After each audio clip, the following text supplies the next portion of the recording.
പുറത്തുനിന്ന് പോയി കുറച്ച് ഫുഡ് കഴിക്കാമെന്ന് കരുതി കേട്ടോ. അങ്ങനെ ഇറങ്ങിയതാണേ വൈകിട്ടെന്ന് വെച്ചാൽ ഇപ്പോൾ ഇവിടെ 5 മണി ആയതേ ഉള്ളൂ. പക്ഷെ നോക്കിക്ക്, സത്യം പറഞ്ഞാൽ ശരിക്കും ഒരു 9-10 മണി ആയതിൻ്റെ ഒരു പ്രതീതിയാണ് കേട്ടോ. എവിടെ പോകണം എന്ന് ചെറിയൊരു കൺഫ്യൂഷൻ ഉണ്ട്. അങ്ങനെ കറങ്ങി തിരിഞ്ഞ് നമ്മുടെ സ്ഥിരം റെസ്റ്റോറൻറ്റിലെത്തി.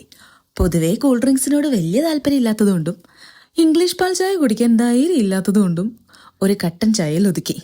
പുറത്ത് നല്ല ഉഗ്രൻ തണുപ്പും നല്ല ചൂടൻ കട്ടൻ ചായയും. ആഹാ, അടിപൊളി. വിശ്വാമിത്രൻ തപസ്സിരുന്ന് മഴ പെയ്ച്ചതുപോലെ കാത്തിരുന്ന് ഒടുവിൽ നമ്മുടെ ഐറ്റം എത്തി. ഈ ഇരിക്കുന്ന സുന്ദരനാണ് ഗൈസ് ചില്ലി പ്രോൺസ് സാലഡ്. നമ്മുടെ സ്റ്റാർട്ടർ ആണ് കേട്ടോ. അധികം കുക്ക് ചെയ്യാത്ത പ്രോൺസും പിന്നെ എന്തൊക്കെയോ വെജിറ്റബിൾസ് ആൻഡ് സോസ്. കഴിച്ച ഐറ്റംസിൽ എൻ്റെ ഫേവറേറ്റ് ഐറ്റം ഇവനാണ്. ഒരു മസ്റ്റർ ഐറ്റം എന്ന് തന്നെ പറയാം. അധികം താമസിക്കാതെ തന്നെ അടുത്ത ഐറ്റം എത്തി. ഇതാണ് ഡഫ് ബോൾ വിത്ത് ഗാർലിക് ബട്ടർ.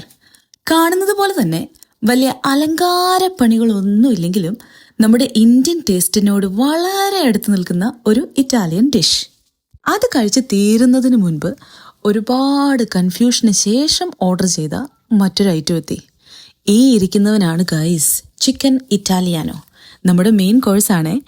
ഇത് ഞങ്ങൾ ആദ്യമായിട്ട് ട്രൈ ചെയ്യുന്ന ഒരു ഐറ്റം ആണ് കേട്ടോ. പേര് പോലെ തന്നെ ഈ ഒരു ഡഫിനകത്ത് ചിക്കനും പിന്നെ കുറേ സാലഡ്സും ചീസും ഒരു സ്പെഷ്യൽ സോസിൽ വെച്ചിട്ട് സ്റ്റഫ് ചെയ്തെടുത്ത ഒരു ഐറ്റമാണ്.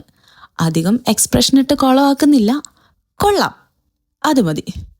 അങ്ങനെ പാത്രം കാലിയാക്കി ഇറങ്ങുമ്പോൾ വയറും നിറഞ്ഞു, പോക്കറ്റിലെ 45 പൗണ്ടും കുറഞ്ഞു. ആഹാ, ഒരു മനസുഖം.